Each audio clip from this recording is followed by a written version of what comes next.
السلام عليكم ورحمة الله وبركاته. اهلا بيكم في الفيديو بتاع النهاردة. فيديو النهاردة هشرح ازاي تعمل ديسكورد، وازاي تضيفني في ديسكورد، وازاي تقبل طلبات الصداقة في ديسكورد. تمام.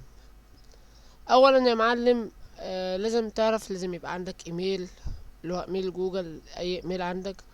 ولازم تحفظ كلمة الباسورد والايميل لان دول مهمين عشان تقدر تدخل على حسابك مرة تانية. طبعا الطريقة اللي انا هقولها دي، تمام، مش لازم تبقى مثلا للكمبيوتر بس، لا، ده للكمبيوتر وللتليفون. المهم، دلوقتي هنبدأ الشرح. اول حاجة هتضغط ديسكورد على جوجل، تمام، وتدخل على موقع ديسكورد عادي. تاني حاجة، شايف انت كلمة ساين اللي هي دي، تضغط عليها.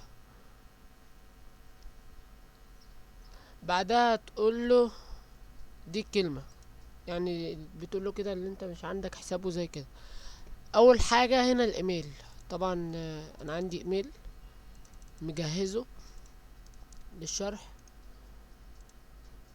تاني حاجة الاسم، هنا هسميه باسم حسابي التاني، تمام. طبعا لازم تعرف ان الاسم لازم يبقى بالانجليزي، بعدها تقدر تسميه بالعربي براحتك. المهم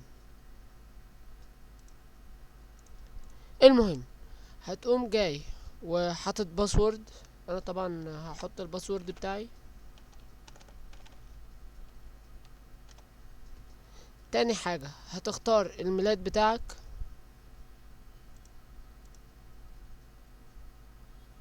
يوم 28/2002. طيب، بعد ما تملي كل البيانات دي كلها تضغط على ايه؟ على دي الكلمة. هحفظ كلمة المرور بتاعتي، وبالوقت هيدخلني على ديسكورد. هو بالوقت بيقول لي استنى شوية.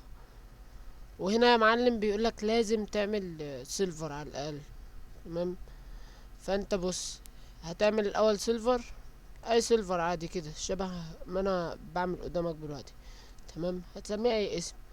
انا عن نفسي ممكن 1 2 3 مثلا عشان الشرح.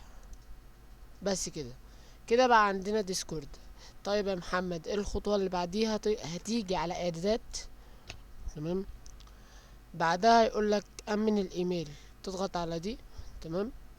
وهيقولك بعتلك رسالة على الايميل، هتروح تشوف ايميلك، الجيميل بتاعك. بعدها هتلاقي هنا الرسالة بتاعة الجيميل، تمام، رسالة ديسكورد. هتقوم ضغط طبعا ساين ايميل.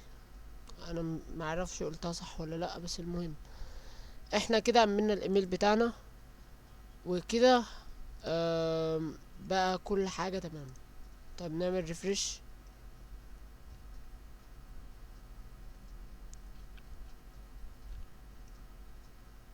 ريفرش، وهنتلاقي كل حاجة بقت حلوة. طبعا الرسالة اللي فوق دي بيقولك لو عايز تحمل ديسكورد وزي كده، فبنصحك بلاش، يعني استعمله من المتصفح وزي كده.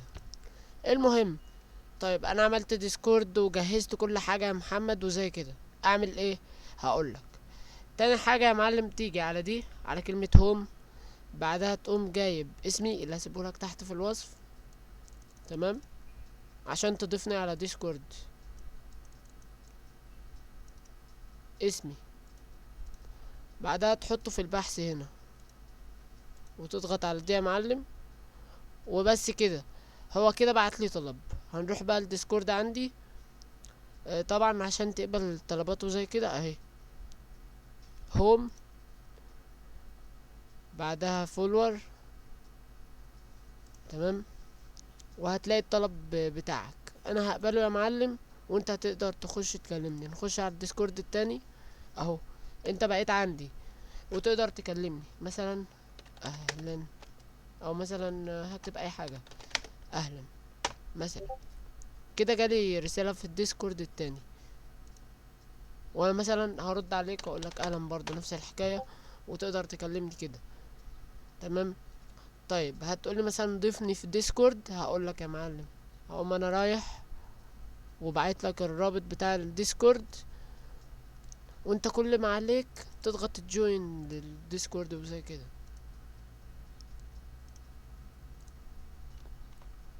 اهو نروح على ديسكورد التاني وهنقوم جايين وجوين. بس كده يا معلم، انت في الديسكورد بتاعه تقدر تتكلم براحتك. طب اكلمك ازاي يا محمد؟ هتيجي على الشات الصوتي، تمام، السماح، وتسمح طبعا بالمايك وتسمح بكله، تمام، السماح. وبس كده انت تقدر تتكلم في ديسكورد معايا، حتى هو الاثبات.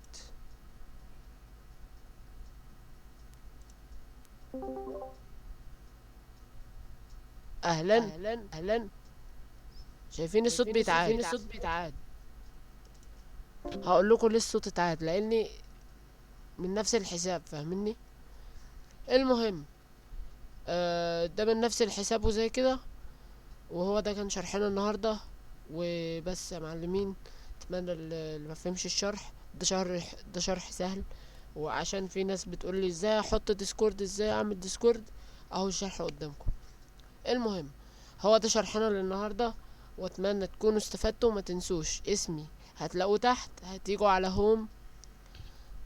بعدها استنى نخرج من المكالمة هنا. تيجوا على هوم يا معلم، بعدها بحث، وبحثين عن اسمي شبه ما وريتكم في الاول. المهم المهم ده الشرح بتاعنا النهارده، واتمنى تكون استفدت. والسلام عليكم ورحمة الله وبركاته. كان معاكم محمد ابراهيم من قناة محمد ابراهيم، وسلام. ما تنسوش الاسم هيبقى تحت. فا اوكي، سلام.